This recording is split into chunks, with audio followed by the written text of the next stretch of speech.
How cute is that damn Grogu, man?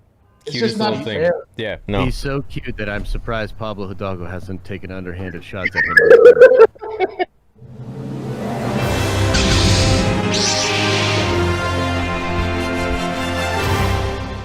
So obviously, there's been some new current events, and I'm sure a lot of you are here for the tea, the scoop on Pablo Hidalgo and everything like that.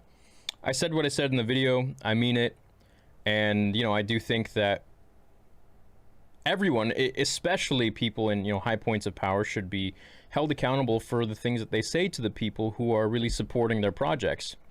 I have seen that he did make a, by the way, he's been reaching out to me today. He reached out to me, with a very loose email. Here's my number, call me. Lucasfilm themselves sent me an email. Hey, there's a misunderstanding. We want you to call us.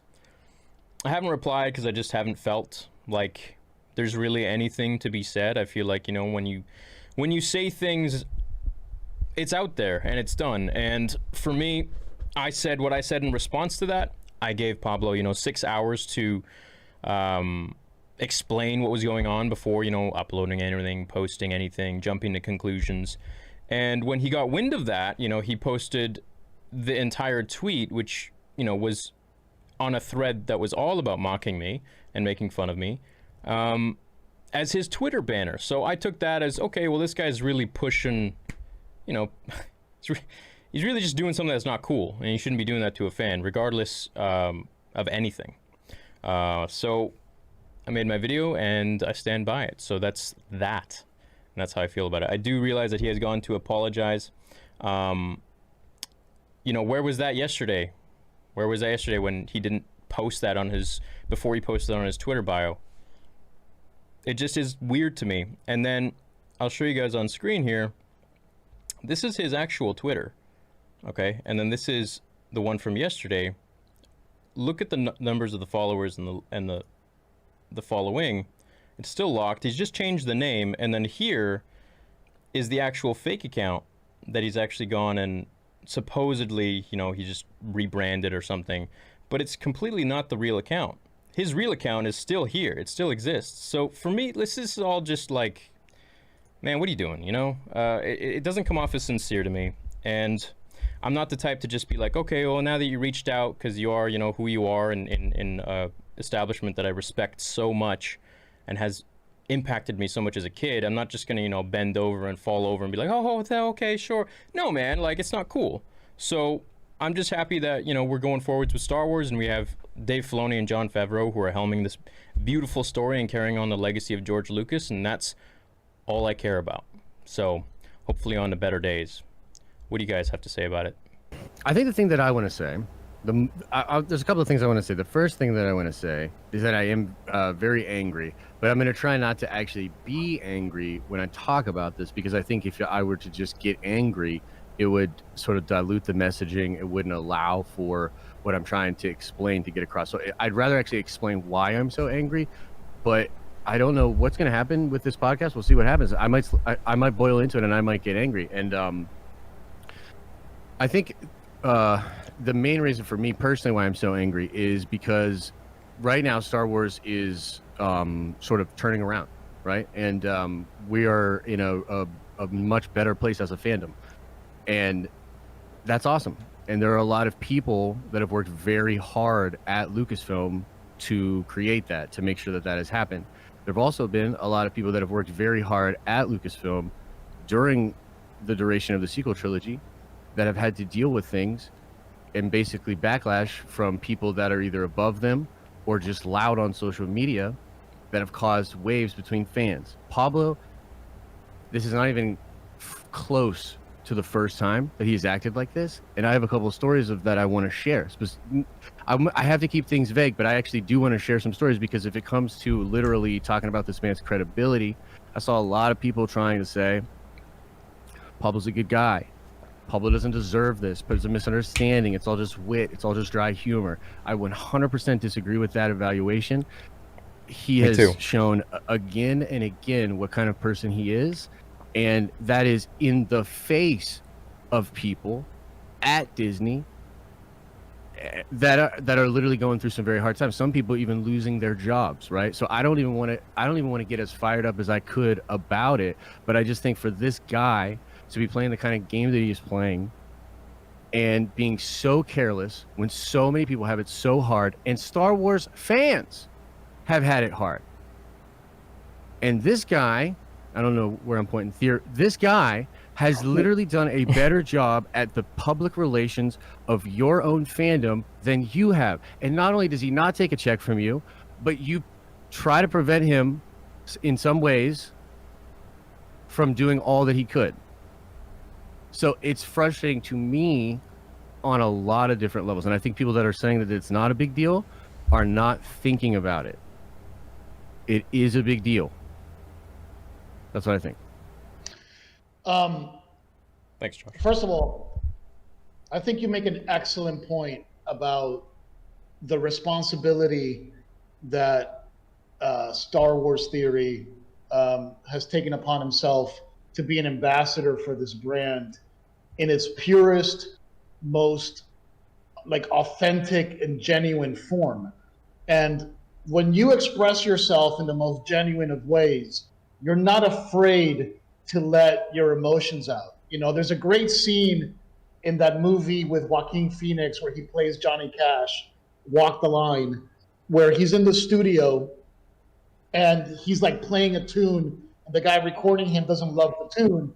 And he's like, if you just got hit by a car and you had to play a song for God so that you could stay on this world, what does that song sound like, right?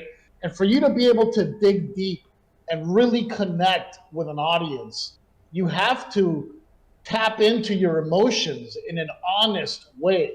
So what really angered me about this whole thing was the message by the quote unquote head of the story group, okay, that emotions are not meant to be shared, which I know he has since tried to walk that back. But brother, you wrote that and then you put it as your banner on your Twitter account. Obviously, that message in its pure form is what you wanted to get out there. And it was based off the fact that, much like all of us, when we saw what we saw in that season finale, it was an emotional thing. And to express that emotion with the fans was the right thing for Theory to do. And the important thing to do, because we all felt the same way. So it's like when you hear a John Lennon song and you love it, it's because he's putting his heart and soul into it. He's sharing his emotions with the audience.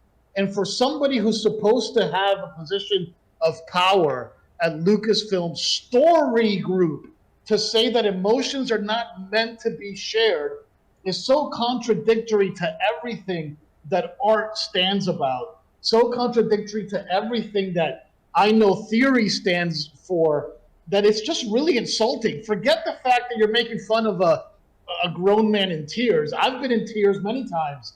It happens. Sometimes your emotions get the best of you.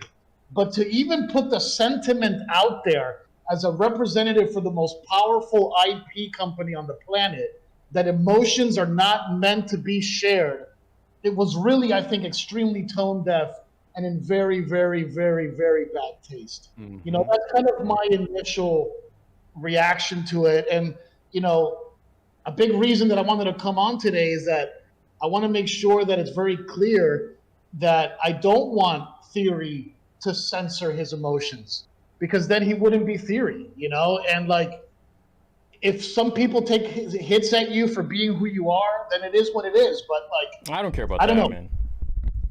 I don't care about that. I care about the officials, man. It's weird, you know. It's weird to see that, and it's not okay. And I've seen him supposedly do this in the past to many people, and I didn't talk about it. I didn't make any mention of it. I was doing my thing, and the way that I make sure that I know when to strike is by really waiting and observing until it's the right moment. And this was the right moment for me to fight back. And remembering all of those people and standing up for all of them. And I even gave him the benefit of the doubt, and I waited for that. And then he posted on his Twitter banner, no. You're not going to play me like that. You know, it goes too far. It's not cool. He reached out to me, email this morning. Why couldn't he do that yesterday in the 6 hours that I gave him when he saw the tweet, and then he decides to just add insult to injury and put it on his ban? I mean, what is the point of that? What is the meaning of this? The real rub, I think, is that Pablo, from what I understand, and yeah, we're going there. Pablo, from what I understand, is more or less not really anybody at Lucasfilm. He's not really anybody at Lucasfilm. He's one of 4 people he shares the title with. He has a senior in his title because he's been there so long, but he literally is the same position as Matt Martin. He also has 2 people above him, you know? So it's funny because all of those people, here's the thing. My point is this: all of those people are now possibly having to deal with a bunch of stuff because of this guy, because of what he said, because of what he did. And it's not just this time. It's been many times that he's done this. And other people have to feel, there are people right now that are super stressed out about this whole situation, and rightfully so, because it looks super bad. And I just say to everybody that there's literally only one person we all need to be pointing at in this situation, in my opinion. Yeah. You know what I'm saying? Like, we've all been wronged. What I struggle with is the message of emotions are not meant to be shared is the probably the worst lesson that you can impart on a susceptible audience. And then number 2, like Theory is saying, to kind of double down on that and then not really give an apology until you have to, because the pressure from your bosses is so extreme that you have, people, emailing Theory all day to try to, calm the situation down. That's when you have guilty feelings. That's when you want to repent. And look, I understand what pressure is like. I've been through that stuff myself, so it's always easier to judge when, the shoe is not on your foot. Yeah. But the message itself is so bad. It's almost like specifically bad. It's almost like he picked the worst possible Star Wars thing you could say. Yeah. Like, literally, he was like, how can I, like, literally reverse engineer. Well, look, and I've seen his, before he went onto a blocked account or hide his comments, which, why should you have to do that if, you're okay with everything that you say? For him to go and do that, it's just, like, what you're doing. And he's been doing this kind of stuff where he's been jabbing at fans for a long time. My way of dealing with that is by, some people want to go out and fight constantly every day and make every video about that. I want to go and make good content. I want to give you guys an escape. I want to go and put my entire life on hold to give you guys a fan film, to give you guys a cinematic. I'm stopping everything I'm doing because I'm so passionate about what I do. I'm passionate about the people who support me and are there for me. And I do it for them, and I do it for myself and my own dreams. So Amen. A lot of people deal with things different ways, and the way they attack things isn't necessarily by talking about it or ranting and raving about it and making it about them. It's about their way of dealing with things. And finally, when the time to strike is there, you best believe I've always taken it with everything I've done on this channel. And this is another case in point of that. So I just hope that this can be buried and we can move on, and he won't speak to anybody with any sort of a condescending tone ever again, or make fun of them for their views or whatever. No matter if they are being toxic, no matter if they are being volatile towards him, he is the king. He is in a position of major power, working at a place that we all wish we worked at, doing things that we all wish we could do. And we're just here enjoying the content that him and the company are making, and he's out here throwing jabs left and right. Like, dude, what are you doing? Focus that time on making cool stuff. Come on, man.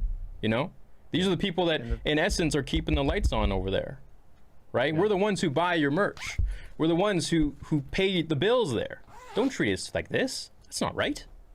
Like, what are you meant to believe? Are you literally telling me that he's sitting there being like, here I am, Pablo Hidalgo, completely absent-minded of my impact on talking in this thread. Here I am, Pablo Hidalgo, completely absent-minded of the possible consequences of, you know, no, No, dude, no, no. he's Pablo Hidalgo, the troll. He's Pablo Hidalgo, the one that's been doing this for 3 years. That's who he is. If it looks like a duck, if it quacks like a duck, it is a duck. Yeah, that's the whole power responsibility thing. You're absolutely right. And it's like, this guy's a role model. This guy touts himself as the Yoda of Star Wars, as the Indiana Jones of, you know, like as the art, you know, as the archaeologist of the Star Wars lore. Like, he holds the magic key, supposedly getting phone calls from Ryan Johnson and J.J. Abrams late in the night to ask him the truth about the Star Wars canon. And it's like, yo, dude, like, no wonder. Yeah, how'd that turn out? Yeah, exactly, dude. Like, if, you know, like if these, yeah, it's just, it's a bummer. And you said it so well, man. Like, this is the most powerful IP company on the planet. And if this is the kind of leadership that's in there, it makes sense why everything feels blah. And then you have Filoni and Favreau stuff feels great. It's divided within the own camp, within their own company. I'll just be honest with you. I don't do reactions live and that much anymore, and part of the reason is because there's often a wave of negativity that comes in when you present any kind of emotion or vulnerability, or like if you're really in the zone, sometimes you look stupid. You know, I'm just gonna be honest. Sometimes I look stupid when I'm watching Star Wars and I'm really into it. And to have bring it on, man. To have people that, in general, to have people that come in negatively towards that is horrible. But to have people that are holding the shield of Lucasfilm, the insignia, right? Oh my God! There are thousands of people that are about to lose their jobs at Disney that did nothing but come in and work hard and give their best day in and day out. They kept their head down. They did everything they were supposed to do, and now they're not going to have a job. And this freaking guy is going around acting like he's invincible, not giving a literal F about the damage he is causing. It's a nah from me, fam. And I don't even want to go too far on it because it's a nah from me, fam. Yeah, and look, again, to double down on what Mark said, we're not trying to get anybody fired. We don't believe in that. We don't condone that.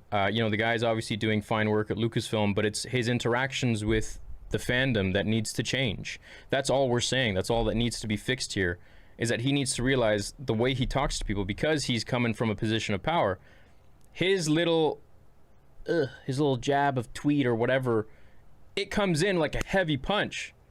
You know, it's more than you just get. I get trolls every day. I don't care about them. It's whatever, man. It's just shield. It's whatever. But when you come in there with your freaking gauntlet and your Infinity Stones and you pack a punch, man, like, you know, what the hell are you doing? Yeah. Well, it hurts and it's weird. That guy's the imposter. Vote him out of the ship. And also, no. Look, I've said this many different times in many different ways. Pablo sucks. Like, he just sucks.